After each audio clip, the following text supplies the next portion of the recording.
Let's see, अभी तो result आना है।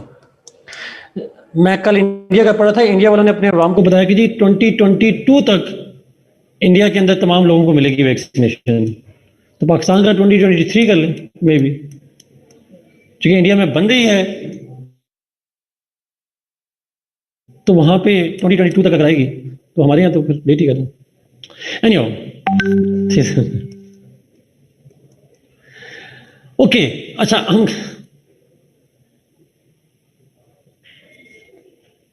कोरोना पे दो डायमेंशन में आ सकता है। कोविड-19 के इम्पैक्ट्स ऑन पाकिस्तान, पाकिस्तान की इकोनॉमी, और बराक ओबामा का कैमरा ऑन हो गया जी।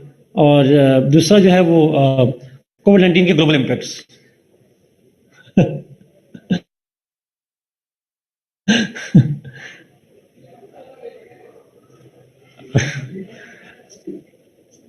ओके, लेट्स स्टार्ट जी। हमने इलामा इकबाल कर लिया था, we were done with Allama Iqbal,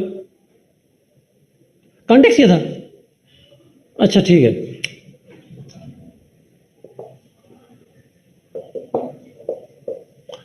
Allama Iqbal. Okay right, इलामा इकबाल के अंदर हम बात कर रहे थे कॉन्टेक्स्ट की। वेरी शॉर्टली हमने बात की थी दैट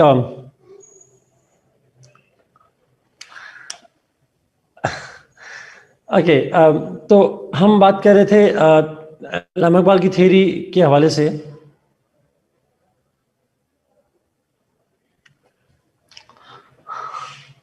ओके, नाउ कॉन्टेक्स्ट पे जाते हैं इलामा इकबाल की थ्योरी पे। मैंने कहा था उसमें सवाल आता है कॉन्सेप्ट ऑफ उम्मा या concept of Millat, if you could remember. और उस पर जो सवाल आता है उसका कॉन्टेक्स्ट जब हमने बात की थी तो उसमें कहा था कि जो थ्योरी का बेसिकली कॉन्टेक्स्ट ये था that the kind of life that he lived and particularly his life and study in Europe, that was instrumental in changing the thinking and philosophy of Allama Mohammad Iqbal. Because उन्होंने यूरोप के अंदर जाके इस्लाम को study किया, European societies को observe किया, and his concepts have changed, philosophical concepts have changed, including the political concepts. और उन्हीं political concepts की change के अंदर एक concept जो उनका change था वो था his concept of nationalism. तो उन्होंने क्या किया, instead of his old belief of territorial nationalism, जो इंग्लैंड में जाने से पहले उनका concept था nationalism के हवाले से, and he changed the territorial nationalism into what we call the Islamic nationalism या Muslim nationalism की हम बात कर रहे होते हैं. So that changed because he thought that Islam has a different meaning to nationalism and all that. Islamic meaning of identity is different from the Western meaning. सिर्फ nationalism में नहीं, उनका कॉन्सेप्ट तो वही था कि Islam is totally different from and distinguished from the western ideals and western concepts. तो उन सारों में सॉर्ट ऑफ जो डिफरेंस है, जो सबसे प्रोमिनेंट डिफरेंस है वो है नेशनलिज्म का use. So Islamic nationalism, yes, it led to, or it is what we call the concept of ummah. Islamic nationalism ही उम्मा की फाउंडेशन बनाते हैं सब. तो ये बेसिकली कॉन्सेप्ट है इल्लामा इकबाल के हवाले से और उनकी थ्योरी के हवाले से. जी true true, you gradually agree with time. We all do that. In fact, प्लेटो को देखें, रिपब्लिक में कुछ और है, लॉज में जाके कुछ और बात कर रहा होता है. Every thinker is different in the beginning and in the later stages. तो इल्लामा Iqbal was no exception, but obviously major turnaround जो था that was the Europe.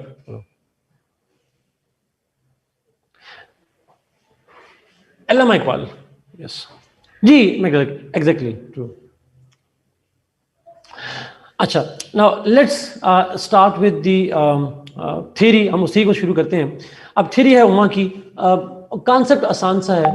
Allama Iqbal begins his theory by saying that there are two elements of belief that unite Muslims. I repeat, Illama Iqbal says that there are two elements of the faith that unite Muslims. One is the concept of oneness of Allah.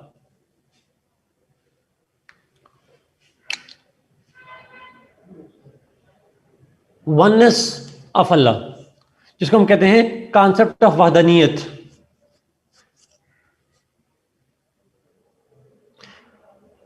There is no God but Allah. Tawheed का concept. Yes, that's true. Every Muslim, irrespective of his territorial location, his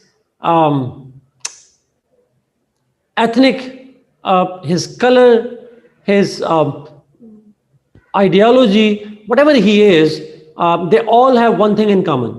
They may not speak a common language, they may not have the same color, they may not have the same orientation and all that, but they have one thing in common. Being Muslim means belief in the oneness of Allah. And second is, Tawheed ke concept ke baad, second thing that unites them is belief in the prophethood of Muhammad sallallahu alaihi wasallam. The prophethood of Muhammad sallallahu alaihi wasallam is the second thing that binds Muslims together. Risalat ka. Now, oneness of Allah and the prophethood of Muhammad sallallahu alaihi wasallam, these two are the elements that unite Muslims irrespective of their geographical spread, irrespective of their color, caste, creed, etc. इसके बाद, other than these two, they can be good or bad Muslims. They can be one sect of Islam or the other sect of Islam. But this is the unifying thing. This is the common thing between all the Muslims around the world. जिसको mathematics की language में कहते हैं LCM, the least common multiple, ऐसे कहते हैं अगर मैं गलत नहीं हूँ, क्योंकि मैथ मैंने बड़ा अर्सा नहीं पढ़ी, but that's the common thing. The other things can vary. The other things can vary. Your sect, your kind of orientation, your ideology, your color, your language, they can vary. But the common thing that unites all Muslims is these 2 points. जिसको एक जुमले में कहते हैं कलमा तैयबा जो है हमारा. No, but I'm not always right. I will never always right. अच्छा, कलमा तैयबा, उसका कलमा तैयबा को हम ट्रांसलेशन इसी करते हैं ला इलाहा इल्लल्लाह मुहम्मदुर रसूलुल्लाह. We translate it. There is no God but Allah, and Muhammad is the prophet of Allah. That's what we say. So this is actually the translation of the kalma tayyiba, जिसको हम 2 हिस्सों में डिवाइड करते हैं. Belief in Allah, one Allah, and belief in that the fact that prophet is the prophet. अच्छा, अब ये 2 चीजें मुसलमानों को इकट्ठा करती हैं. अल्लामा इकबाल ये कहते हैं that these 2 elements of the faith are the most important part of a Muslim's life. No other affiliation, no other faith, belief is more important than the belief in these 2 things. These 2 beliefs are over and above everything for all Muslims. However, there are other identities too, the other loyalties too. बाकी भी loyalties हैं. जैसे आपकी ethnic हो सकती है, आपकी racial हो सकती है, जेंडर वाइज हो सकती है, कोई भी और भी एफिलिएशन हो सकती है. But this is the most important one. This is the highest of the common virtues or common beliefs of the Muslims. And therefore, because this is the most important one, so therefore each Muslim is connected with other Muslims. Each Muslim is connected with other Muslims, और वो जो other Muslims हैं, they may be different in language, color, caste, creed, but these 2 beliefs connect all Muslims to all other Muslims on these basis. ये जो 2 points हैं, इसी की बुनियाद पे तमाम मुसलमानों से कनेक्टेड हैं.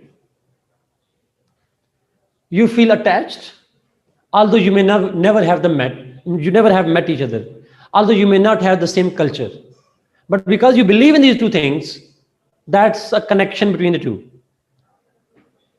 That's the bond between the 2. जो मैं कहता हूँ, अस्बिया इब्न खल्दून ने कहा था जो बुनियाद असबिया ने उसके रखी थी, उसने कहा था ये होता है ट्राइब पे, एथनिसिटी पे। इलाहाबाद ने कहा कि नहीं, ये असबिया होती है, ये यूनिटी है, ये एक कनेक्शन जो है that is created not by caste और geography, but it is actually caused by the faith and these two elements of faith. So the loyalty and harmony and the unity among Muslims because of these two beliefs is what is Ummah. So Ummah क्या है? It is not one political unit. एक मुल्क होगा उम्मा की बुनियाद पे, ऐसा नहीं कहा उन्होंने, लेकिन उम्मा means the unity of Muslims, the harmony among Muslims, integration of Muslims because of these common elements. So उम्मा इज, हम इसको अक्सर कहते हैं, जिस तरह तमाम इंसानों को लेकर एक इंसानियत होती है, तो तमाम मुसलमानों को लेकर उम्मा होती है. अब इंसानियत मुल्क का नाम नहीं है, it's the bond name. Umma is not the name of the state. मुल्क का नाम नहीं है. उम्मा से मुल्क नहीं बनता एक, बल्कि मुल्क तो आपके अलग होंगे, आपके सेक्ट भी अलग रहेंगे, आपकी एथनिसिटी भी अलग रहेगी, but you will have a common bond, and that bond is called the concept of Umma.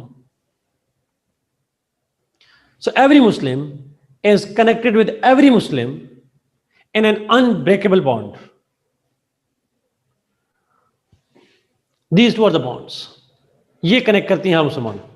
And this bond is called the concept of Ummah. ये मैं क्यों कह रहा हूँ? Because one of the gross misinterpretation of Ummah is the creation of a Muslim state. One Muslim state, खिलाफत का नाम शायद उम्मा है. He never meant it. Ummah is the unity, not necessarily unification. Unification नहीं है, unity है, और unity हमेशा अलग अलग रह के भी आ सकती है. Do you get this point here?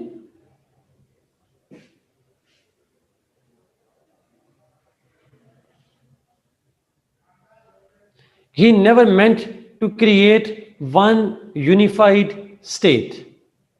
He never meant that. He meant to create a goodwill, a harmony, a loyalty, a bond between Muslims wherever they are, whatever color they have, etc. etc. हमें आजकल बड़ी feel आ रही है, मिसाल के तौर पर आपको दे रहा हूँ, फ्रांस के मुसलमानों पे हमें बड़ी फील आ रही है, फलस्तीन के मुसलमानों पे हमें बड़ी फील आती है, रोहिंग्या पे, योगर्स पे and so on so on. ये जो हमारी सेंस ऑफ अटैचमेंट है, ये बॉन्ड जो हम उनकी खातिर फील कर रहे हैं, जो पेन जो उनके पेन में फील है, जो उनकी हैप्पीनेस में हमारी हैप्पीनेस है, उनके पेन में हमारा पेन है, that sense is what we call उम्मा.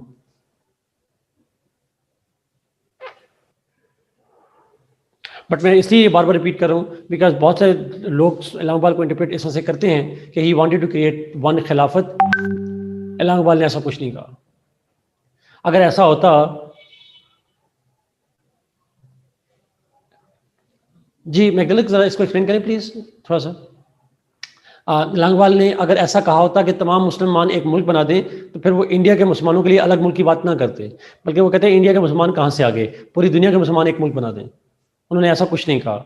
उन्होंने इंडिया के मुसलमानों के लिए अलग मुल्क की बात की, और उन्होंने तो इंडिया के अंदर मुख्तलिफ मुसलमान मुल्कों की बात की हुई है. तो he had talked about that as well. तो इसलिए अब वो तमाम दुनिया के, तो स्टेट तो हो सकती है, स्टेट का नेशनलिज्म तो हो सकता है, लेकिन मुसलमानों का आपस में जो लॉयल्टी है, दैट्स उम्मा. So nationalism is in Islam not derived from geography और ethnicity, it is derived from the common bond.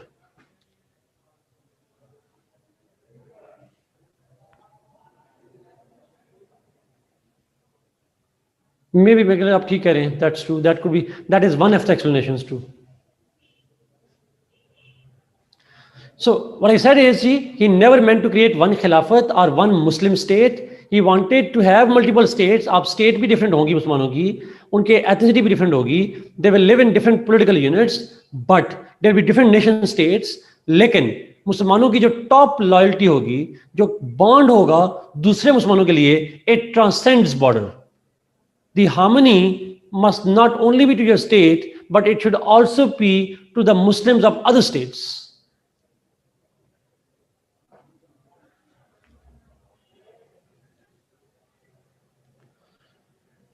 मतलब ऐसा तो नहीं कहेंगे they were never welcoming to outsiders, they were, but obviously वहाँ पे चेंज हुआ। बड़ा एक इंटरेस्टिंग आर्टिकल है, अगर आप मुझे इजाज़त दें तो मैं एक आर्टिकल पढ़ूँ, अगर आप इस पर पढ़ना चाह रहे हैं। बड़ा अच्छा आर्टिकल आया था।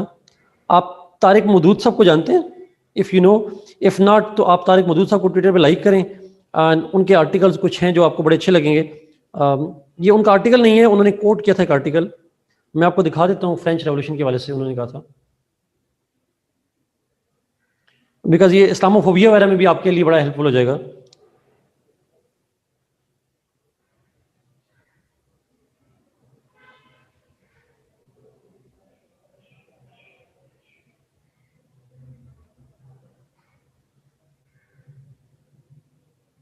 जी, ये आर्टिकल है जी,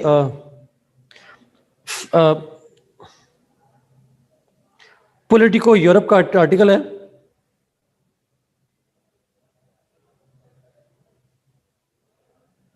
पॉलिटिको यूरोप का आर्टिकल है,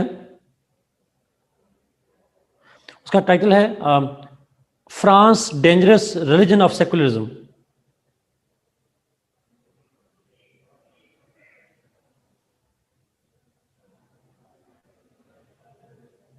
यस मैम, एग्जैक्टली डॉक्टर शमायूम, एग्जैक्टली ये आर्टिकल, आई गेस यही है। अच्छा, इसको आर्टिकल को उन्होंने छापने से इनकार कर दिया, दे कैंसल्ड इट, और उन्होंने फिर अपना एक आर्टिकल छापा, उनके एक मिनिस्टर ने। एग्जैक्टली, तो ये आर्टिकल अगर आप पढ़ें जी, ये बड़ी इंटरेस्टिंग स्टोरीज हैं इनकी वजह से। वो जो आर्टिकल है बड़ा अच्छा आर्टिकल है, जो फ्रांस की डिबेट है इसके ऊपर। Yes, Amir Hamza, exactly.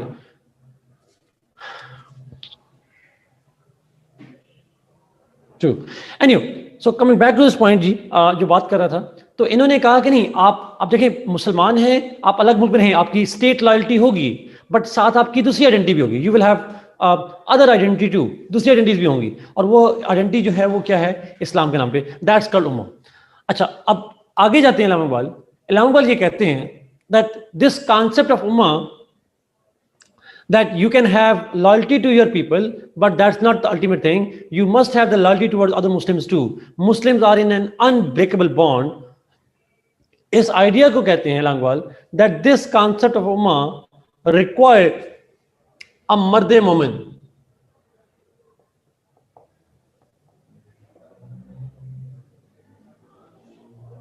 This concept of ummah can be realized by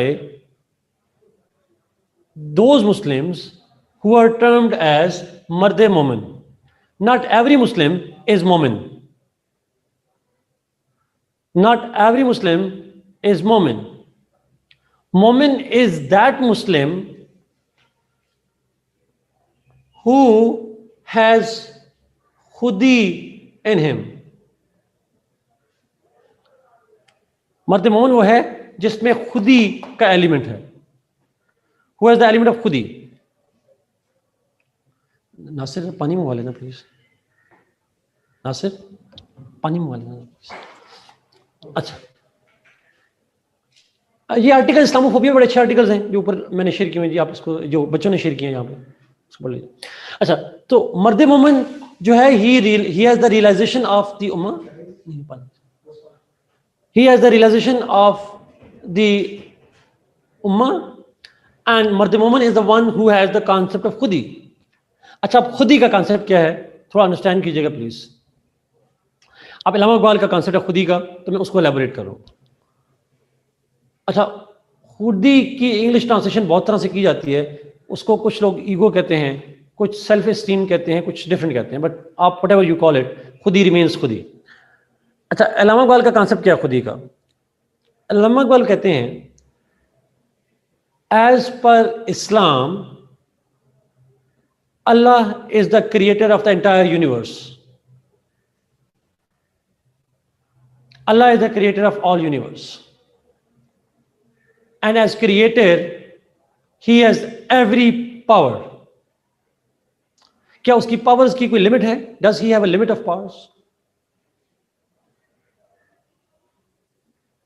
Allah's powers are limitless.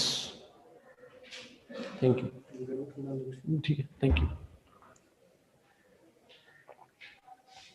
I repeat, Allah's powers are infinite, limitless.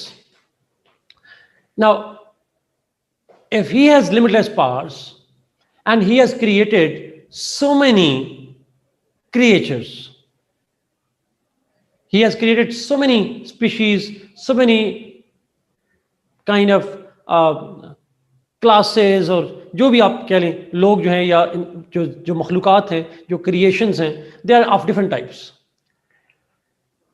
From angels to animals. He has created a lot of different variety of humans and animals and jinns and जो भी हैं, सारी चीज़ें create की हुई हैं अल्लाह ने। अब यहाँ पे प्लीज़ बहुत इंपॉर्टेंट क्वेश्चन ये है कि इन तमाम क्रिएशन में अल्लाह ने सबसे हाईएस्ट लेवल पे किसको रखा?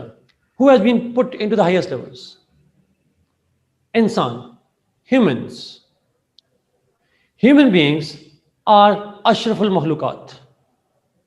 इंसान जो है तमाम क्रिएशन में, इंक्लूडिंग फरिश्ते, उनसे भी जो स्टेटस ऊपर है वो इंसान का है। In fact, humans are second only to Allah Himself. नाइबे खुदा है, खलीफा बनाकर भेजा गया है।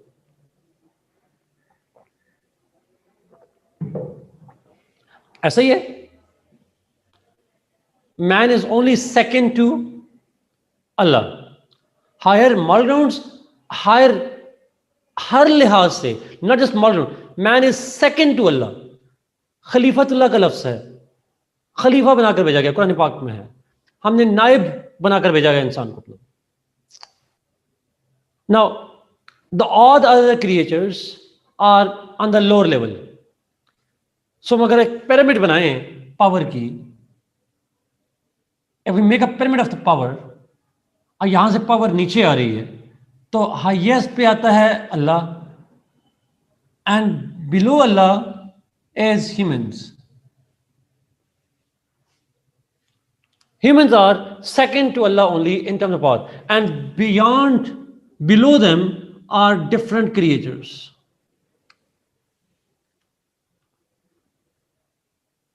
As deputy to Allah, as naib to Allah, humans have also been given infinite powers.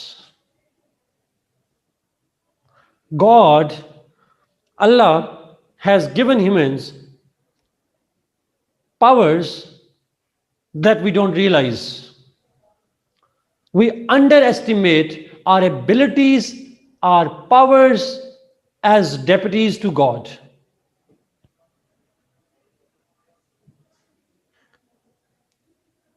And if a person realizes how powerful he is, how much potential he has, how much worth he has, because he is the deputy to God, then that realization is called khudi.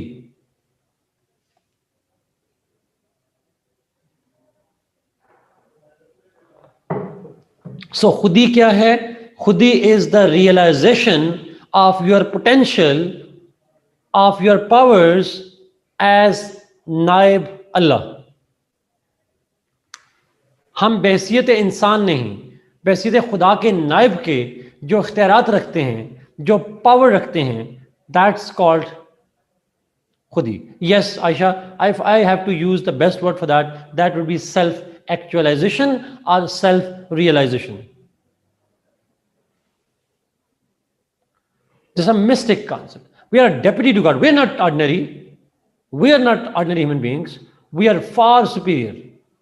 And we से मतलब मुसलमान नहीं हैं, तमाम इंसान, all human beings are powerful. अच्छा, अब अगला सवाल कि ये रियलाइजेशन कैसे आती है?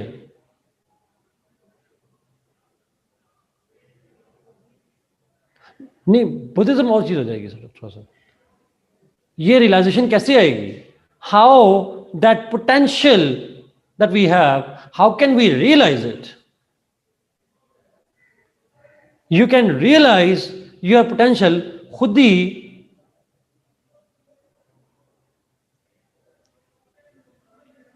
यह समझो तो यू कैन, बट यहां लिखिएगा नहीं पेपर में.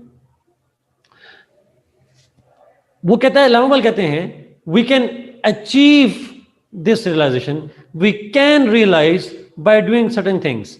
वन ऑफ देम इज, अब खुद ही समझ कहते हैं ये जो रियलाइजेशन है इसको स्ट्रांग करने के टेक्निक्स क्या हैं. लामोबल provides different methods to self actualize and self realize as potential as God's deputy. खुदा के डेप्टी की तरफ जो पोटेंशियल है उसको रियलाइज करने के लिए you can do different things. For example one of thing is फकर. फकर एक चीज है. फकर क्या है? व्हेन यू जो आपने कहा सेल्फ नेगेशन की बात की, when you deny yourself the material things. फकर फिक्र नहीं है, फिक्र तो सोच को कहते हैं. फकर मीन्स फकीर से है. फकर मीन्स आप परहेज करना, preventing yourself from control on नफ्स. यस, आप control on yourself from material things. लालच से बचना. अच्छा, अगर आप if you are develop yourself in a way that you have no lust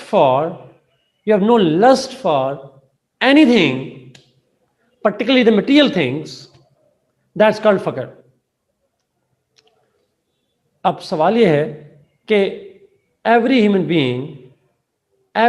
being has the urge for material things, but if you are strong enough to control your nafs, to control your desires, if you can do it, which you can do it, is what we call strengthen your खुदी. अगर आप अपनी ख्वाहिशात पे काबू पा लेते हैं, you are able to control yourself, it means you have power over yourself. You are so powerful that you do not let your nafs overpower you.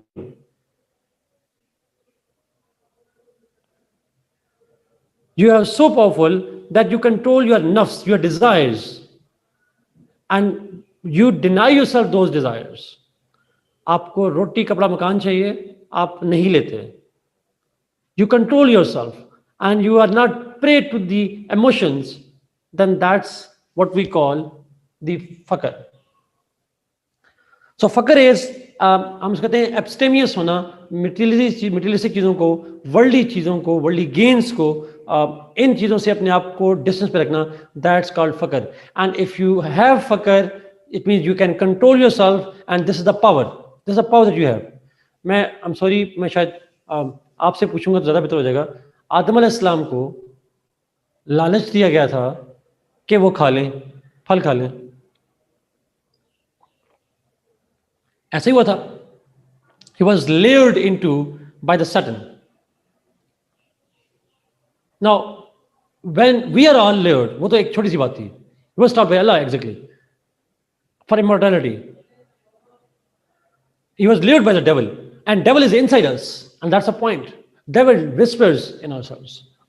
So the point is कि अगर हम इंसान, if we the humans are able to control our desires, if we are able to overpower the devil inside us, it means we have so much power.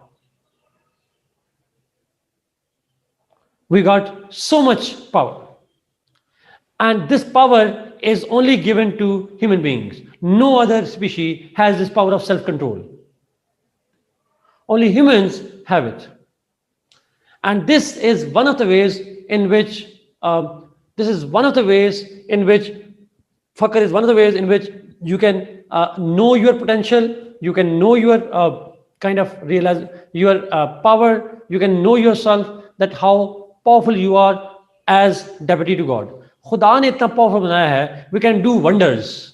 हम वो कुछ भी कर सकते हैं that nobody else could think of, no other species could do. what we can do. And that realization can come if we do faqr. If we deny ourselves the material things and we will realize we can live without all of those things, we are so powerful. एक और concept है, एक और factor है, and that is इश्क.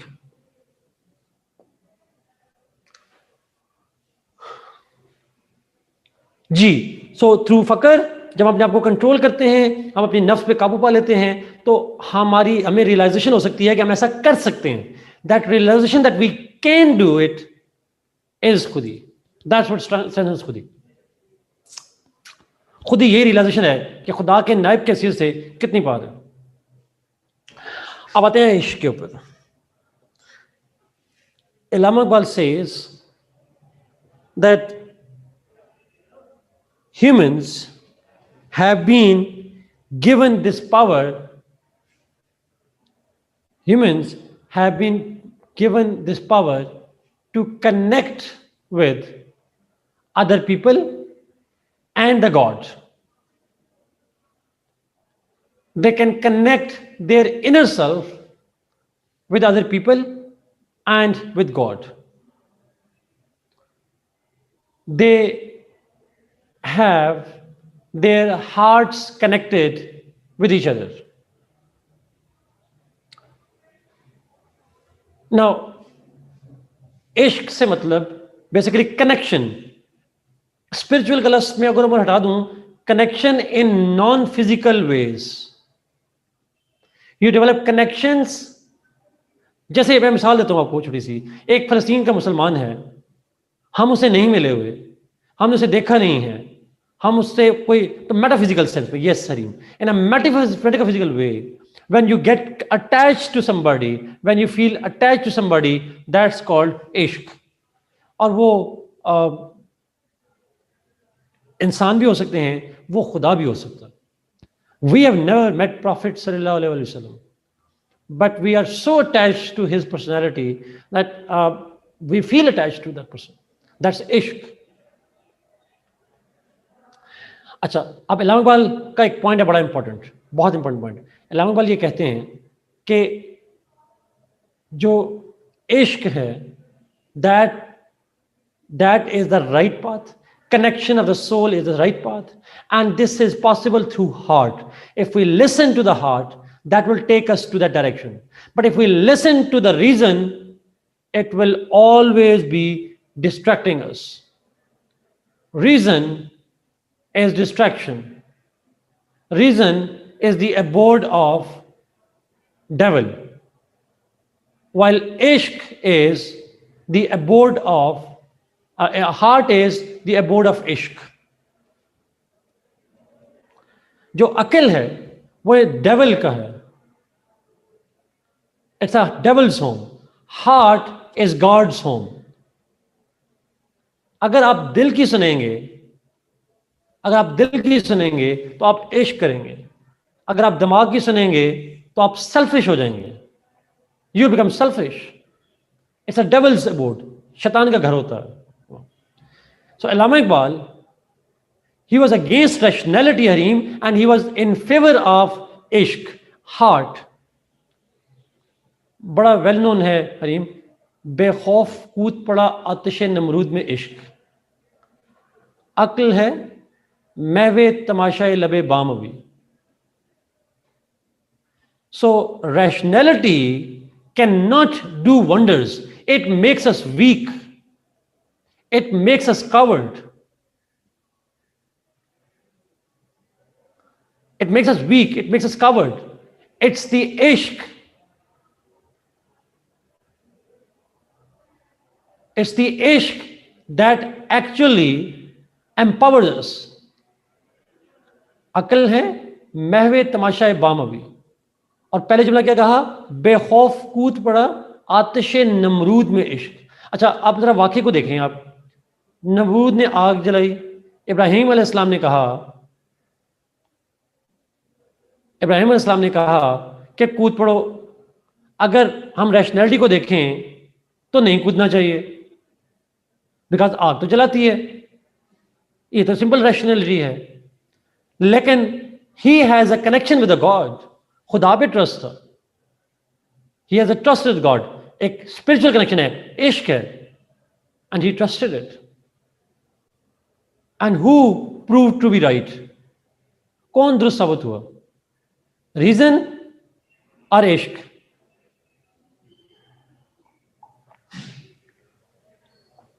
That's the point. So, exactly.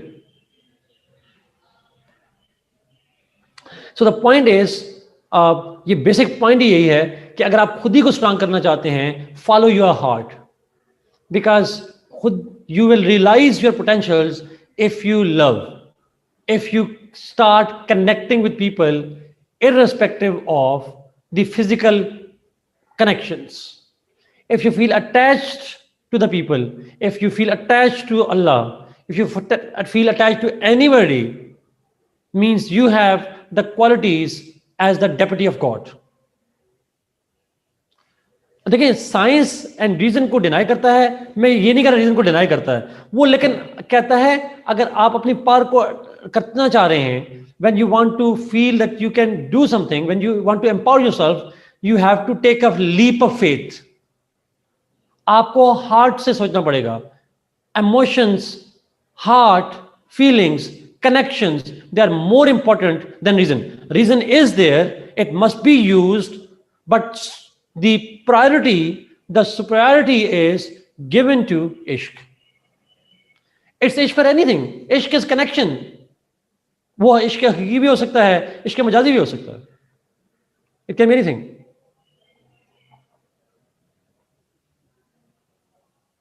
Yes, exactly. Exactly. Two. No, he did not use the word hakiki and majazi, obviously. Ji, Asha, that's true. That's true. अच्छा. Rationality, that's true.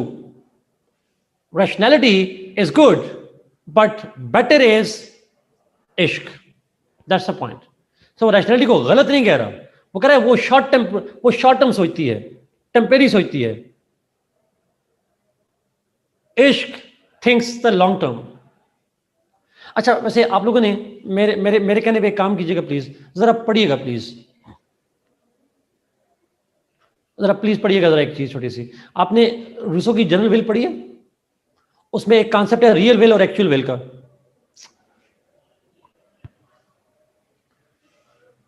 अगर आप उसने explain नहीं करना, मैं just बता रहा हूं, आप लोग जरा उसको जिन्होंने नहीं पढ़ा उसको दोबारा पढ़िएगा. जो एक्चुअल विल है, जो सेल्फिश सोचती है, दैट इज टेम्परेरी. और जो रियल विल है, which thinks about everybody else, which is other caring, that's a long term, permanent. तो मैं अक्सर इक्वेट करता हूं, चूंकि रूसो को पढ़ा था लांगबाल ने, रूसो ने इसको पढ़ा हुआ है, और उन्होंने कहा तो उसी रूसो की आइडियोलॉजी से वो इंस्पायर्ड हैं. इल्हाम इकबाल बहुत से लोगों से इंस्पायर्ड है, बट उनमें से एक वो भी हैं. तो इल्हाम इकबाल जब कहते हैं कि जो इश्क है वो it sees beyond what somebody can comprehend, और जो रीजन है it is temporary, it thinks short term interest, it thinks only what is visible, it does not see beyond the point,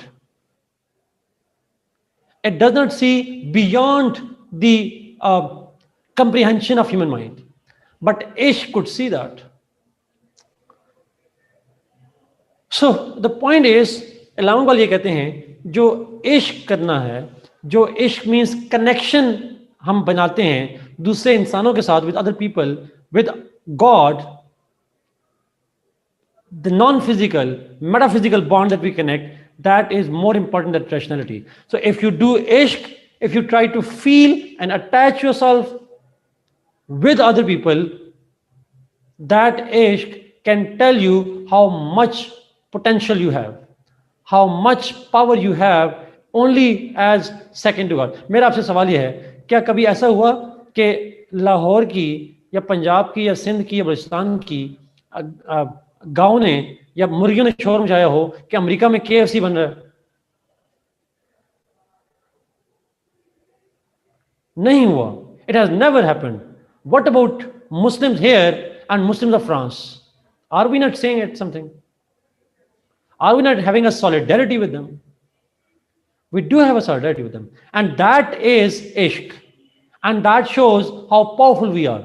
We have no bound of time and space. We can connect, or we can connect people that existed centuries ago.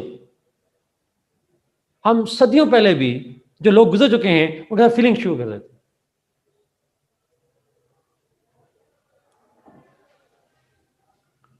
Is it clear? So somehow इश्क is important. तो ये different जो चीजें हैं. जी Hamza true. So he believed that फकर, इश्क और इसी तरह से और भी बहुत सारी चीजें हैं. डिफरेंट टूल्स वो प्रोवाइड करते हैं जो खुदी को स्ट्रांग करते हैं, और खुदी को जो स्ट्रांग करता है वो मर्द मोमन है, और मर्द मोमन जो होता है he can work for the concept of उम्मा. सो उम्मा रिक्वायर्स मर्द मोमन, एंड मर्द मोमन रिक्वायर्स खुदी, एंड खुदी requires these things. That's what is his theory जी. ये बाकी आप इसके खुदी के पॉइंट 2-3 और भी हैं, पढ़ लीजिएगा, आसान से पॉइंट्स हैं. So I would want to talk more on that. This is what his theory is. सवाल मैं लेना चाहूँगा. If you have any questions, please ask.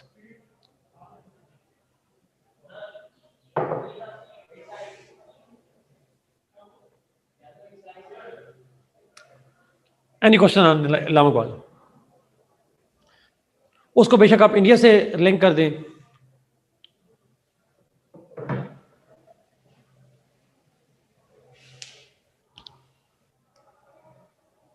Yes, Asad, yes we can. Ishq is connection.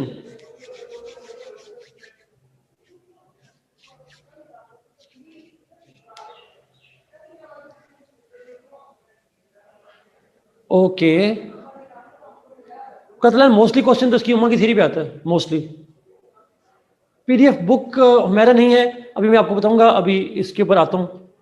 इस पे 2 मैंने PDF की file send करनी है, एक इब्न खल्दून पे होगी, एक अल्लामा इकबाल पे होगी. इन 2 पे मैं रीडिंग सेंड करूंगा. जो बाकी थिंकर हैं उन पे मैं आपको बुक में से चैप्टर दूंगा. Yes, I will send today इंशाल्लाह. नहीं, रूसो को कंपेयर करने की जरूरत नहीं है, वो मैंने जैसे वैसे यहाँ पे किया था. जुल्फकार, नो क्वेश्चन, होगा क्वेश्चन. इसमें न्यू ये है कि उसने एक पाथ दिया, जो बात जो मुसलमानों जो ऑलरेडी इस्लाम में थी कि मुसलमान एक मुसलमान से अटैच्ड हैं, उसी चीज को उसने पॉलिटिकल सेंस में बात की. दैट्स व्हाट ही डिड बस. और उसको प्रॉपर्ली सिस्टमैटिकली एक्सप्लेन किया. दैट्स उसका ठीक कह रहे हैं हम, ये इस्लामिक कॉन्सेप्ट है. Absolutely Umar, absolutely true.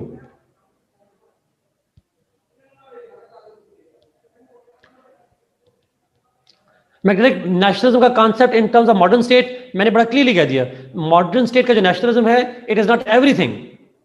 You must have the loyalty towards your state, but in Islam में the ultimate loyalty, ultimate nationalism is linked with religion, with the belief in common belief of the Allah and common belief of the prophethood sallallahu alaihi wasallam.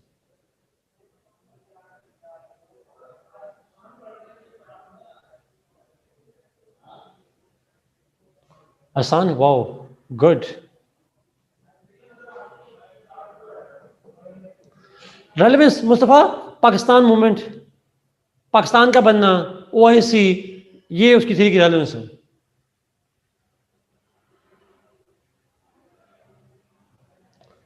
नहीं कोतलैंड ऐसा नहीं है. मैंने oneness और prophethood पे तो खत्म नहीं किया था. आपने कॉन्टेक्ट लिखना है, इस पे करना है, फिर मर्द मोमन, फिर खुदी, ये सारी डिबेट करनी है आपको.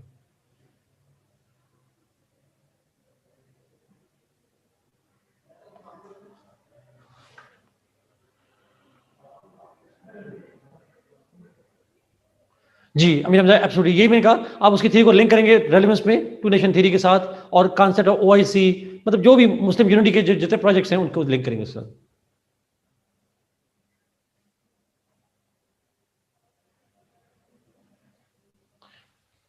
Can we write Arabic of कलमा तैयबा? Hamza, yes we can.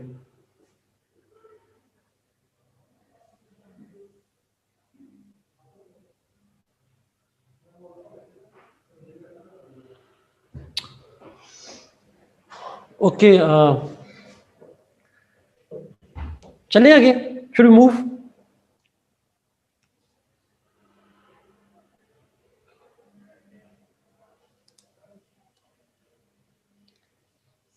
Okay,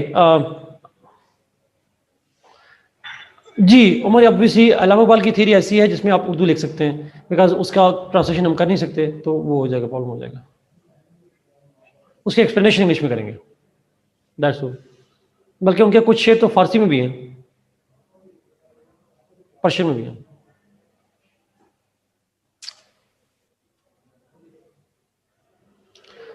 okay, let's move जी।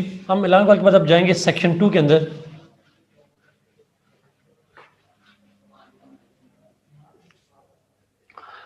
अच्छा, ये जो पेपर 1 का सेक्शन 2 है,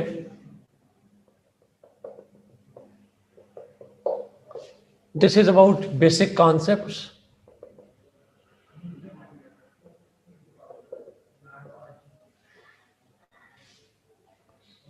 यस, नहीं मारिया नहीं, ऑब्वियसली नहीं, क्रिटिसिज्म नहीं आएगा अल्लामा इकबाल पे, क्रिटिसिज्म आ भी नहीं सकता, मारिया सवाल नहीं आ सकता। हम समझते होंगे लेकिन एग्जाम में नहीं पूछेगा। जी सनान, yes.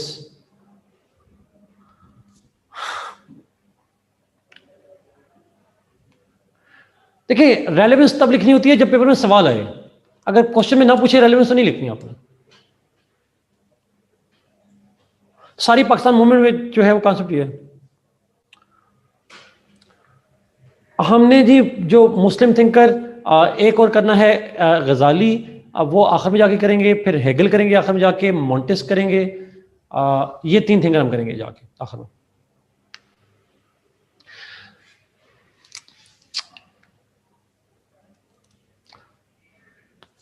Good.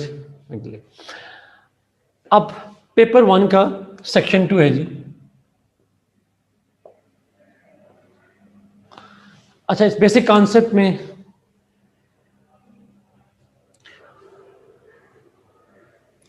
Hamza never write improvement of Islam, तो आप कह नहीं सकते, ऑब्वियस सी बात है। आप समझ गए, improvement in the lives of the Muslims, Islam की इंप्रूवमेंट नहीं कहेंगे आप।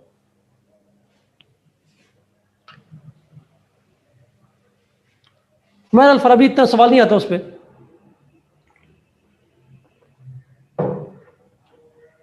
मेरे ख्याल में जो अगर टॉपिक पे चलते हैं, let's move on this points over here. अच्छा, इस सेक्शन पे, ये सेक्शन बड़ा इंपॉर्टेंट है, it's very very important one. और अगर आप मुझसे पूछेंगे तो मेरी ज़ाती राय है कि ये थोड़ा कॉम्प्लेक्स सेक्शन है। आपने सब अगर पॉलिटिकल साइंस का रिजल्ट देखा हो तो उस पॉलिटिकल साइंस के रिजल्ट में इस दफ़ा पेपर 1 में कम मार्क्स हैं।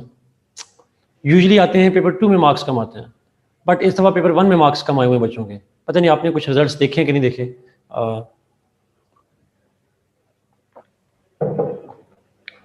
तो इसलिए रीज़न जवेरिया, वैसे रीज़न तो अभी क्योंकि मैं एक्सप्लोर कर रहा हूँ, अभी पहले हुआ यूजुअली तो होता है, यूजुअली तो इस पे सवाल जो है वो आसान भी आते हैं, और पिछला साल का पेपर इतना मुश्किल भी नहीं था कि मैं कहूँ कि इसमें मार्क्स कम आए हैं। I have to yet to see, because जो बच्चे हुए हैं जिनके मार्क्स आए हैं तो पूछना पड़ेगा कि उन्होंने पेपर 1 में क्या क्या किया था, क्या नहीं किया था। बट आम जेनरिक वजह तो एक ही होती है, और जेनरिक वजह ये होती है कि आप जो पेपर की टेक्निक्स हैं वो अंडरस्टैंड करना ज़रूरी होती हैं। कॉन्टेक्स्ट, उसकी जो डिटेल्स हैं वो तो सबके पास होती हैं, बट उसके कुछ मेथड हैं अटैम्प्ट करने के, उसमें फ़र्क आता है। अच्छा, अब फ़र्क क्या होता है, मैंने आपको थिंकर्स जब बताया था तो मैंने आपको कहा था कॉन्टेक्स्ट लिखना है, कोट करना है, आपको डिफरेंट टेक्निक्स बताई थी उसके अंदर। अब यहाँ पे जब हम इस सेक्शन में जाएंगे, सेक्शन 2 में, तो इसकी भी कुछ खास टेक्निक्स हैं, तो इसको अंडरस्टैंड कीजिएगा प्लीज़। ये सेक्शन बहरहाल आपको तंग कर सकता है, इसलिए नहीं कि इस सेक्शन पे जो टॉपिक है वो मुश्किल हैं, टॉपिक बहुत आसान है, बट ये सेक्शन थोड़ा एक्सपेंडेड है, बड़ा सेक्शन है, और इसमें थोड़ा टेक्निकल पॉइंट्स हैं। टेक्निकल से मतलब है वो आपको एज इट इज़ देखने पड़ेंगे। IR has been comparatively good। Asad, आपकी क्लास में मुझे किसी ने स्कोर बताए थे यहाँ पे डरा के। somebody shared the scores here। आपकी क्लास थी ना मेरे ख्याल में।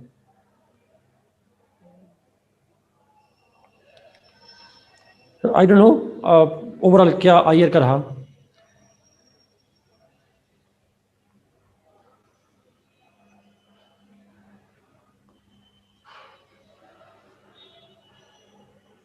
इसका स्कोर्स और balanced, I don't know, balanced नहीं, बड़े साइड में थे, पोलिटिकल साइंस में ज़्यादा मार्क्स आते हैं, लेकिन ज़रूरी नहीं होता कि अगले साल भी आएंगे, इसमें तो कोई शक नहीं है, इसकी कोई गारंटी नहीं होती। It's not about political science, it's about luck, आपके लक पे होता है सर। लेकिन पोलिटिकल साइंस में रिजल्ट भी अच्छे स्कोर आए हुए हैं, मतलब जो बच्चे फेल हुए मैंने आपको बताए थे 128 भी बताए थे, आपको शायद बताए होंगे, 130 प्लस भी मैंने देखे हैं, मैंने हाईएस्ट जो देखे हैं वो 141 देखे हैं, हाईएस्ट 141 देखे हैं जो अभी तक, कोई 25-30 के करीब मैंने जो ट्रांसक्रिप्ट देखी हैं उसके अंदर। अब जो बच्चे पास हुए हैं वो आएंगे तो फिर उनको पता चलेगा। आईआर में हाईएस्ट जो यहाँ भी शेयर किया था, आई गेस आयशा ने शेयर किया था, वही मैंने हाईएस्ट देखे थे, उसके अलावा मैंने देखे, बाकी मैंने लेस देन 100 ही देखे हैं। लेकिन पोलिटिकल साइंस में भी लेस देन 100 आए हुए हैं। एक स्टूडेंट था हमारा ही, उसके 97 आए हुए थे मार्क्स, बट उसके ओवरऑल मार्क्स 500 कुछ थे। तो दैट्स ट्रू हिमशा। क्रिमिनोलॉजी तो बहुत ही हिट हुई है, उसमें एक बच्चा जो सिर्फ सोशियोलॉजी में फेल हुआ, सिर्फ सोशियोलॉजी में, कैन यू बिलीव, 23 के कितने मार्क्स आए हुए, सारे पास हैं बट उसमें फेल हुआ। तो इसलिए थोड़ा सा उसको हिट किया, इंटरनेशनल लॉ को थोड़े कम मार्क्स आए उसके, जितने आने चाहिए थे उससे कम आया था। सॉरी, इंटरनेशनल लॉ कह रहा हूँ, उसका यूएस हिस्ट्री, उसको। एनीहो,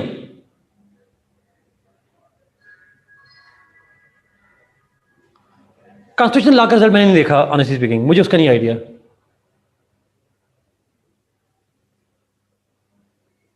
नहीं, ऐसा नहीं होता जी, एग्जामिनर इस तरह कोई प्लान नहीं करते कि इस बार फेल करना है। कुछ कम आए हैं जो मैंने देखे हैं यूएस हिस्ट्री, कुछ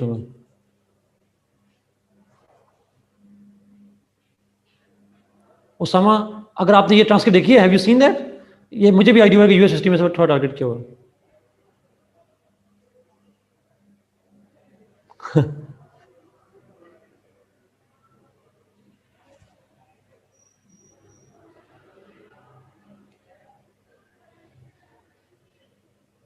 very bad result of constitution law, मुझे पब्लिक एक्ट के मुझे नहीं पता मांगा।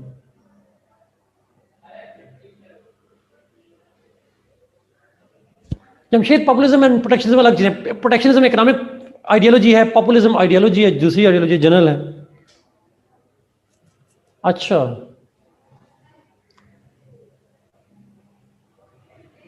And that's one very very unfortunate. 150 in IR देखे हैं उसामा ने, दैट्स वंडरफुल, दैट्स वंडरफुल। लेकिन जिसके आईआर में 150 है वो फेल कैसे हो सकता है? ओके, अच्छा, वो ट्रांसक्रिप्ट फेक थी, ठीक है। चलें, जो भी है जी, आते हैं अपने टॉपिक पे आते हैं। आप अपनी मेहनत करें, honestly speaking, work hard, and if you really work hard तो बाकी चीज़ें जो भी होती हैं।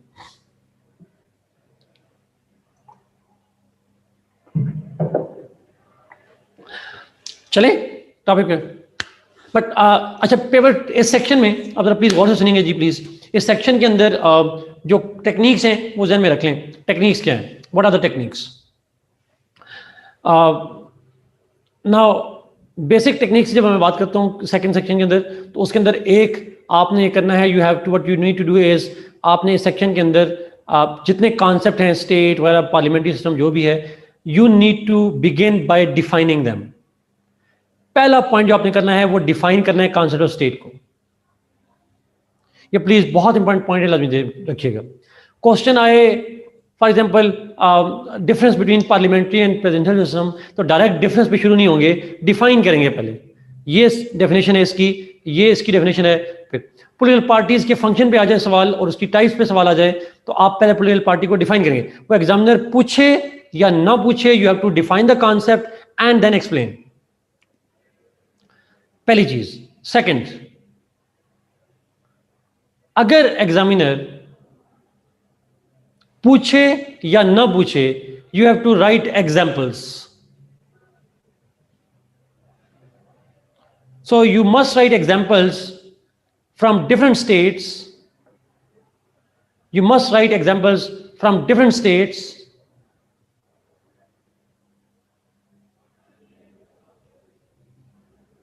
about those issues। जैसे फेडरेशन पे सवाल आया है तो आप फेडरेशन की एग्जांपल लिखें।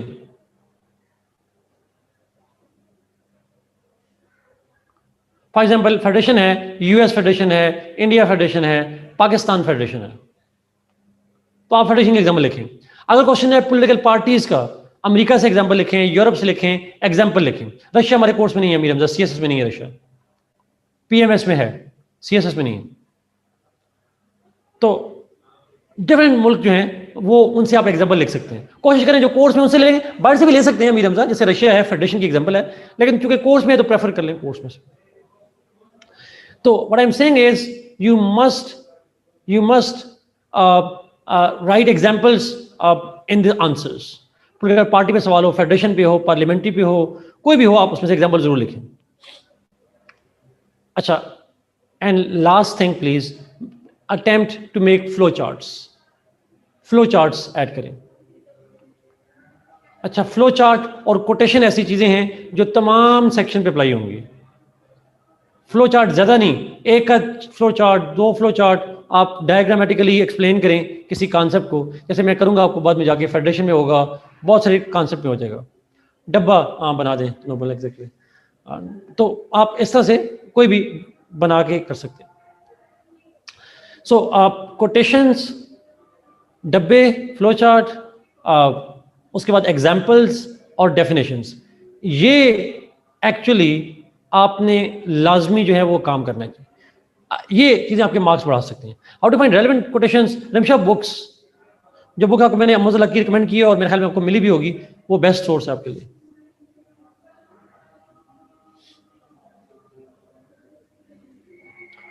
मज़ला की बुक जिसने पढ़ी हो उसमें इतनी सारी कोटेशंस हैं, हर उस पर 50 तो कोटेशन लिखी हुई है उसने क्वेश्चन में, वो शॉर्ट करना मुश्किल हो जाता है।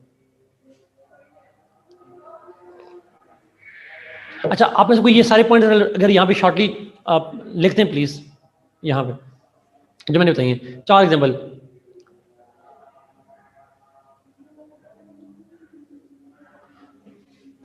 दिस इज पेपर 1 सेक्शन 2, इसकी बात हो रही है जी। यस शमशेर, दैट्स इनफ जी। आमदो मज़ला की बुक का जो मैंने आपको रिकमेंड की हुई है यहाँ पे, एक और बुक भी मैंने आपको रिकमेंड की थी मेरे ख्याल में, एक इंग्लिश राइटर की, वो मैंने कहा था अगर आपके पास टाइम हो तो पढ़िएगा, या आप 2022 के अंदर हो तो वो आप देखिएगा। नहीं, जुड हार्मन तो थिंकर के लिए है। वो बुक है रॉस्किन की, माइकल रॉस्किन की, बताई थी, माइकल रॉस्किन की बुक है पॉलिटिकल साइंस एंड इंट्रोडक्शन। और जो बुक्स मैंने आपके साथ शेयर की हैं उसमें ये भी है, मैंने शेयर की हुई है बुक्स आपके साथ।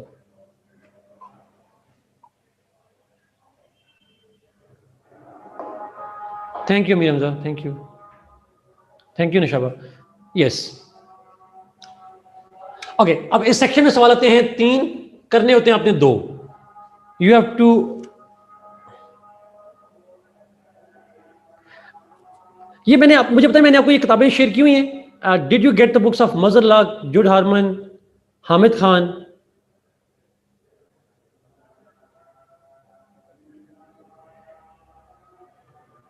मेरे ख्याल में आपके साथ शेयर हुई हैं। नहीं, आप ग्रुप में नहीं हैं। ओके, अगर आप में से किसी के पास मेरा ईमेल एड्रेस है तो मुझे ईमेल कर दें, मैं शेयर करूंगा, आप ग्रुप में शेयर कर दीजिएगा प्लीज, ठीक है?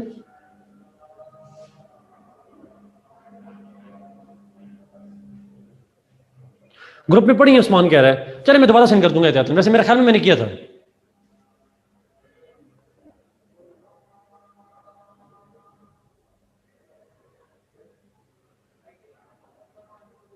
एक तो मैकडैलिक अपना नाम तो लिखें यार सही प्लीज, मुझे नाम नहीं था, मैं आपको मैकडैलिक कहता हूँ, मुझे अच्छा नहीं लगता, मैं दोबारा कर दूंगा। शहबाज मोहम्मद, ओके, शहबाज में कहूँगा, sorry but okay. Now the point is, मैं दोबारा शेयर कर दूंगा दोबारा।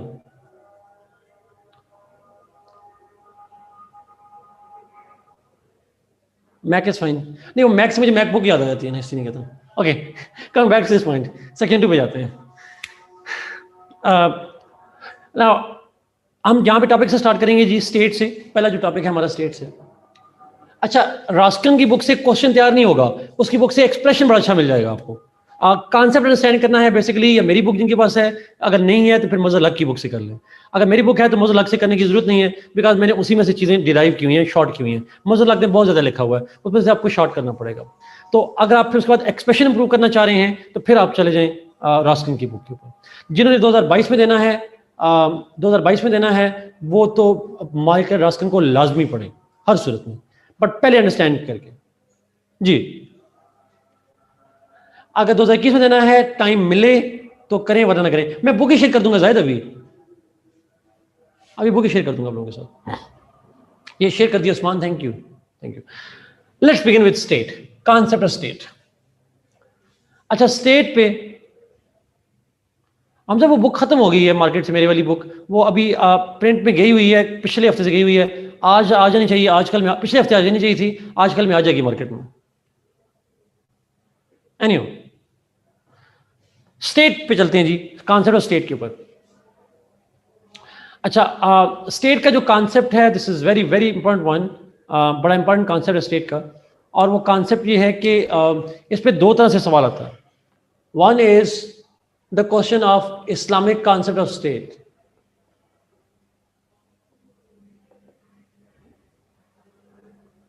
इस्लामिक कॉन्सेप्ट ऑफ स्टेट, और एक आता है उसका concept of nature and origin of state.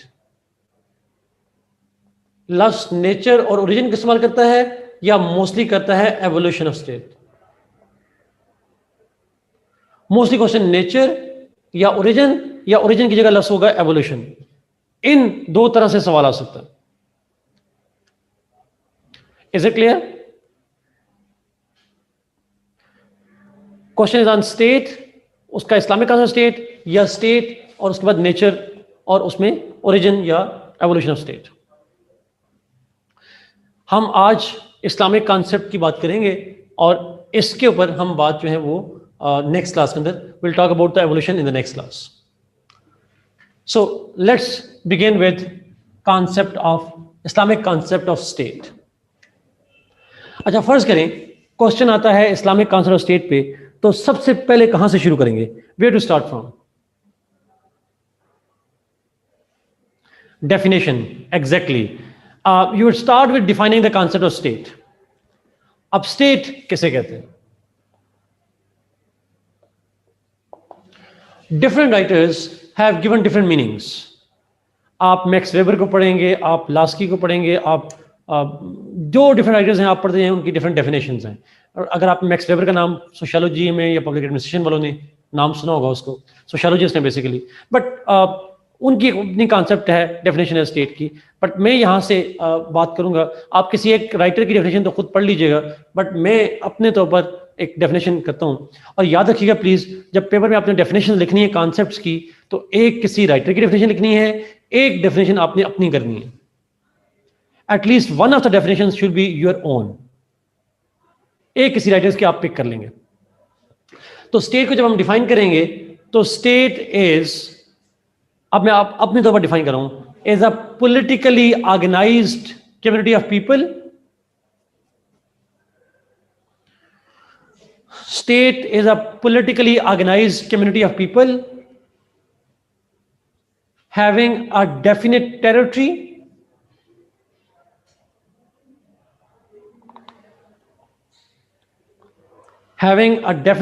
territory,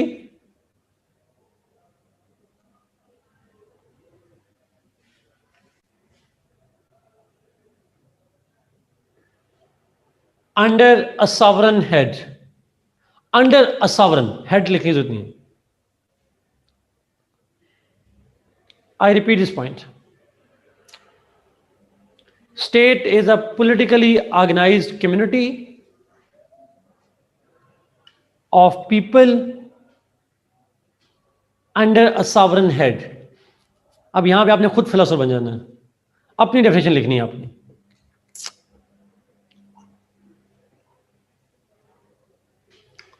is it clear?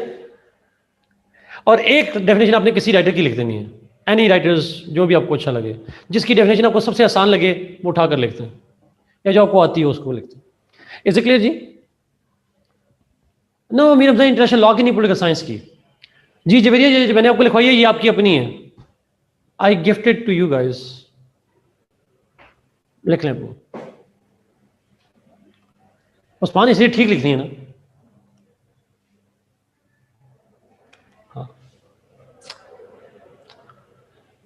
कोई भी हो सकता है, it can be anybody, Muslim western कोई नहीं फर्क पड़ता।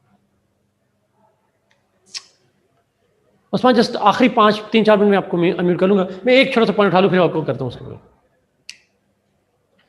अच्छा, अब स्टेट के ऊपर जब हम डिस्कशन करते हैं तो आप इस्लामिक कॉन्सेप्ट और स्टेट पे जाने से पहले, थैंक यू शहबाज।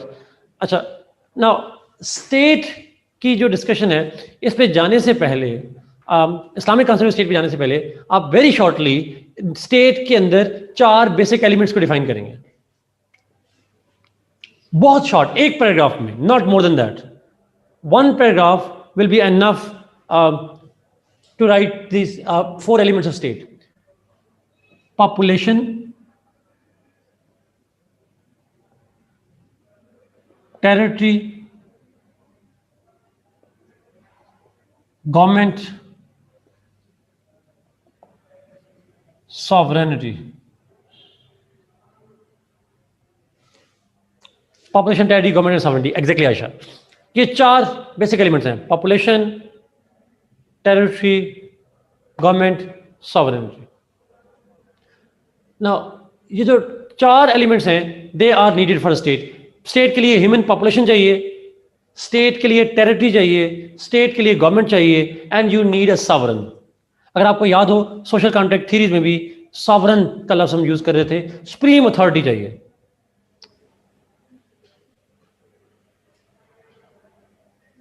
अच्छा, now population, territory, government and sovereignty, these are the 4 elements that are required, और चारों का होना जरूरी है। if anything is missing, अगर इंसान नहीं होंगे तो स्टेट नहीं होगी, टेरिटरी नहीं होगी, सिर्फ इंसान होंगे तो नहीं होगी सॉवरेनिटी, और सॉवरन नहीं होगा तो नहीं होगा सर।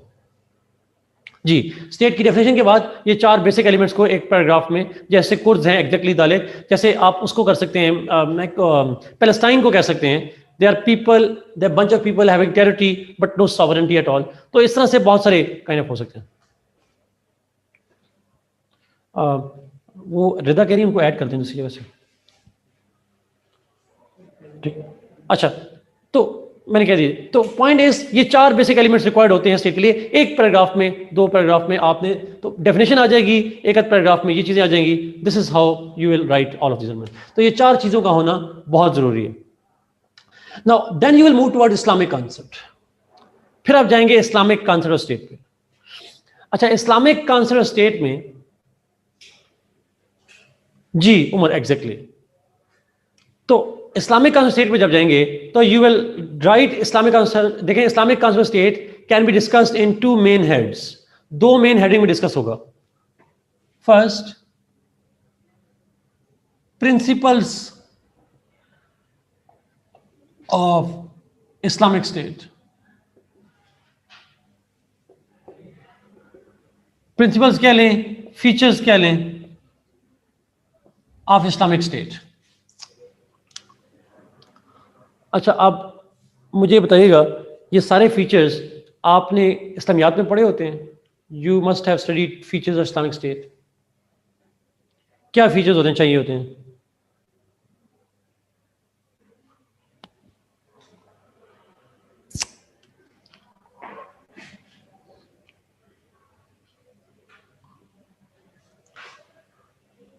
यस, गुड रूलर के बजाय सॉवरेनिटी, अल्लाह की सॉवरेनिटी हो जाएगी। कॉन्सेप्ट ऑफ खिलाफत है,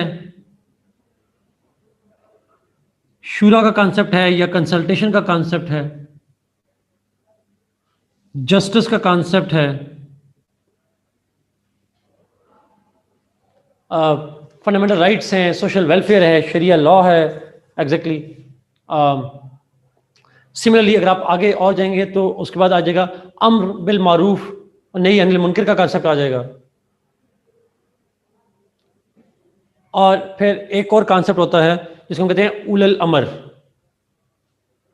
जी हमजा, वही ना, सॉवरेनिटी ऑफ अल्लाह है तो उसमें आ जाएंगे, लॉज का कॉन्सेप्ट सॉवरेनिटी के अंदर आ जाएगा। अच्छा, आपने सुना है उलल अमर?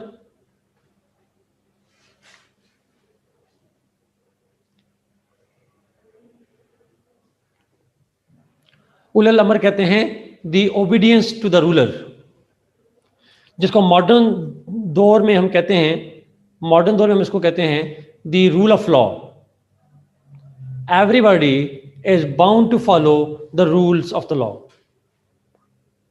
लिटरल मतलब होता है अमीर की ताहत, रूलर की, हुक्मरान की इताहत, बट इसको मॉडर्न दौर में रूल ऑफ लॉ के सेंस में लेते हैं। ये प्रिंसिपल्स भी हैं, फीचर्स भी हैं, दोनों कहते हैं सर।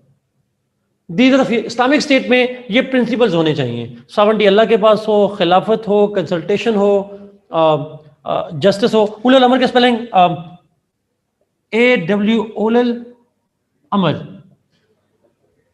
AWL अल अमर। खिलाफत और मुल्कियत का डिफरेंस देंगे।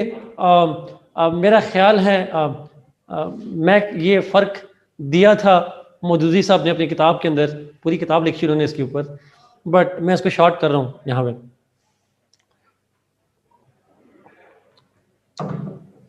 मैं जिन व्यूज़ पे आ रहा हूँ। खिलाफत is the ruler who is chosen on the basis of merit, और इस्लामिक कॉन्सेप्ट में मेरिट है उसकी पायस होना, उसका डिजर्विंग होना। मलुकियत is called monarchy, which means the criteria to select a ruler is because his father was a ruler, and because his father was a ruler, and because his father was a ruler. जब hereditary principal हो जाए विरासत में power का, उसको हम कहते हैं मलुकियत। और अगर मेरिट हो, और मेरिट से मतलब है उसकी डिजर्विंग हो, उसकी पायसनेस हो, उसकी एफिशिएंसी हो, उसको हम कहते हैं खिलाफत। जी, मलुकियत इज लाइक नेपोटिज्म। ट्रू। उलुल अमर का मतलब है accepting the rule of law, law को एक्सेप्ट करना, अमीर की इताहत करना। बट अमीर से मतलब ये नहीं है कि कोई डिक्टेटर आज उसकी इताहत करना, लॉ को फॉलो करना। Nobody is above the law, everybody is under the law. उलुल अमर का कॉन्सेप्ट है, ये कहलाता है। और आप में से लोगों ने सुना होगा हजरत अली के दौर में, when court gave a verdict against Hazrat Ali, he could not prove his case of जरा, जरा का केस प्रूव नहीं कर पाए थे, and law was in favour of the that Jew, and ultimately that proved. और ये कॉन्सेप्ट जो है इसको कहते हैं उलुल अमर, जो रूल ऑफ लॉ की बात की जाती है सर। अच्छा, पाइटी, पायस हो रूलर खिलाफत की, और मेरिट के मैंने कहा, डिजर्विंग का कहा, एफिशिएंट हो, यानी पाइटी, एफिशिएंसी, जस्टिस, ये प्रिंसिपल है। बड़ी कुरान इसी पॉइंट पे एक बड़ा इंपॉर्टेंट नुकता है। हजरत अबू बकर रजी अल्लाह तआला अन्हु जब बने थे खलीफा, तो उन्होंने लोगों से कहा, अगर मैं खुदा के बताए हुए तरीकों पे अमल करता रहूं तो मुझे फॉलो करना, वरना मुझे फॉलो ना करना। तो ऐसा नहीं है कि फॉलो करना है रूलर को तो उसको आप वो जो चाहे आप उसको फॉलो करें, ऐसा नहीं है। There is always limitation. Abu Bakr ने वो चीज़ पब्लिक कर दी थी, मैं कहता जब तक मैं खुदा के बताए हुए तरीके पे अमल करूं तो आपने मुझे फॉलो करना है, ना करूं तो नहीं करना। तो ब्लाइंड फॉलोइंग नहीं है उसके अंदर सर। अच्छा, मुल्कियत का मतलब विरासत में पावर आ जाती है सर। चैट ऊपर कीजिएगा।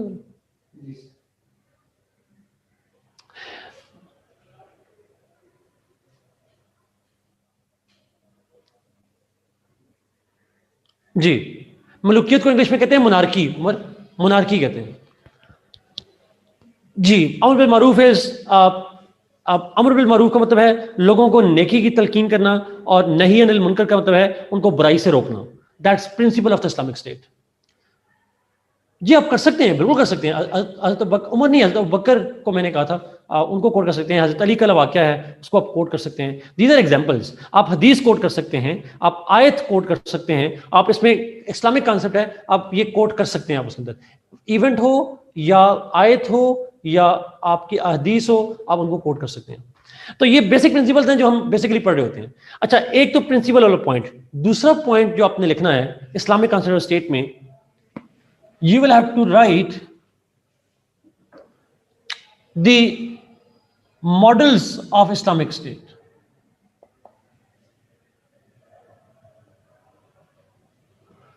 मॉडल्स क्या हैं, थ्योरीज ऑफ इस्लामिक स्टेट क्या हैं। अब यहां पे आपके पास ऑप्शंस हैं। आप इस्लामिक कॉन्सेप्ट के जब मॉडल लिखेंगे तो यू कैन राइट मवारदी, प्लस गजाली और खल्दून। कोई से 2-3 मुस्लिम थिंकर के जो मॉडल्स हैं उनको शॉर्टली लिख देने, आपको समरी करके लिख देंगे हम, एक अलग अलग से करके। बिकॉज चूंकि इस्लाम में, इस्लामिक हिस्ट्री में कोई एक मॉडल तो है नहीं। अब मवादी की स्टेट खल्दून की स्टेट से डिफरेंट है, खल्दून की स्टेट और मवादी की स्टेट गजाली की स्टेट से डिफरेंट है। So they have different views on the state. आप प्रिंसिपल्स को लिखेंगे, 2-3 पेजेस प्रिंसिपल पे लिख देंगे और 2-3 पेजेस इस पे लिख देंगे थिंकर्स पे, और 1 पेज का इंट्रोडक्शन वगैरह और डेफिनेशन वगैरह आ जाएंगे, तो 7-8 पेज में हो जाएगा। सो 2-3 पेजेस इसके ऊपर, 2-3, तीनों लिखें, कोई 2 लिखें,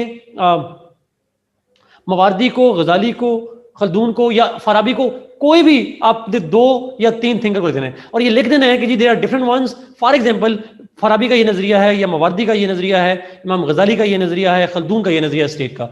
so you will right different views of the Muslim scholars in terms of Islamic concept of history. Islamic concept और उसकी जो हिस्ट्री है, और इसको आप कोई भी 2 थिंकर से अटैच कर लीजिएगा। Is it clear? ये कर लेंगे। वी हैव स्टडीड मवारदी, गजाली हमने पढ़ना है और खल्दून हम कर चुके हैं। ये कंक्लूजन तो लाजमी ऐड करना है, इस सेक्शन में कंक्लूजन ऐड करना है। So thinkers and principles, these 2 will be the main parts of your answer. उससे पहले आपने सिर्फ डेफिनेशन और उसकी नेचर को एक्सप्लेन करना है शॉर्टली। दिस इज ऑल जी। अगर कोई सवाल है तो पूछें, फिर हम नेक्स्ट क्लास में, मैं इस पे मजीद नहीं करूंगा बिकॉज ये हम सारी चीजें पढ़ रहे होते हैं। आप एग्जाम्पल इसमें नहीं लिखनी आमना, इसमें एग्जाम्पल नहीं लिखनी, इसमें एग्जाम्पल ना लिखिएगा प्लीज कोई भी। जहां पे एग्जाम्पल होगी तो मैं करूंगा। नासिर मोबाइल से पिक्चर ले लो प्लीज इसकी। आसान ये नहीं बता सकता। इसको कंक्लूड कैसे करेंगे हमारा? इसको कंक्लूड जेनरिक सेंस में करेंगे, कंट्रोवर्शियल बात ना लिखिएगा, बट आप ये लिखेंगे जी इस्लामिक कॉन्सेप्ट ऑफ स्टेट जो है ये आइडियल कॉन्सेप्ट है, बेस्ट कॉन्सेप्ट है, और it's a mix of idealism and realism, एक practical concept and all that.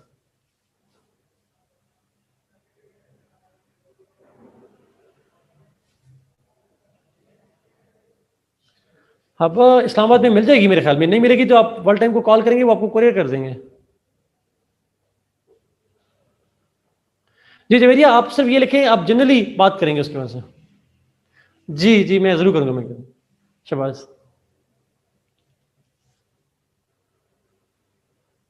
अब आप फोन कर लें उनको, वर्ल्ड टाइम को वो कर देंगे, आपको बता देंगे। पैलेस्टाइन के एग्जाम्पल वैसे पूछा था, यहां लिखना नहीं है आपने। जी खुरम, हमने यहां भी इंट्रोडक्शन से शुरू करना है, कंक्लूजन पे खत्म करना है।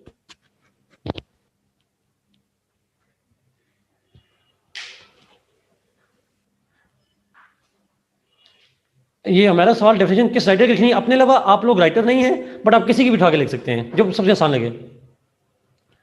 आयशा, आप वो मैम राजिया को या ग्रुप में कहेंगे तो आपको शेयर कर देंगे सॉर्ट ऑफ कोऑर्डिनेटर को। मेरे पास नंबर नहीं है, मैं वरना शेयर कर देता। ऑर्डर फ्रॉम दराज, जी आकिब, यस। थैंक यू हबा फॉर शेयरिंग, थैंक यू।